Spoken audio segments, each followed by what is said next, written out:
Yo soy psicóloga y terapeuta familiar y buena parte de mi trabajo es trabajar junto a y con mujeres víctimas de violencia machista. Alana es una asociación que nació en el 2002, con lo cual tenemos 18 años. El fin, tal y como muestra sus estatutos, es trabajar para sacar a mujeres de situaciones de vulnerabilidad social, principalmente con mujeres víctimas de violencia de género, también mujeres en situación de prostitución, mujeres prostituidas y mujeres que viven en viviendas y asentamientos de lo que venimos llamando vivienda precaria.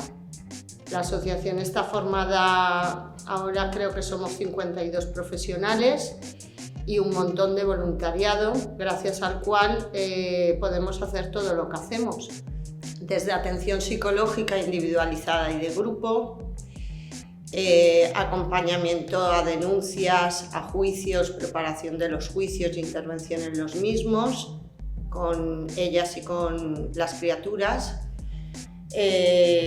Intervención social, por supuesto. Nos gusta decir que somos educadoras de calle, porque trabajamos codo con codo y en la calle, no detrás de una mesa en la medida de lo posible. Somos más de la mitad de la población y nuestros derechos no están en alza precisamente. Entonces, claro, formar parte del movimiento feminista y asociativo de mujeres es más que importante, es necesario.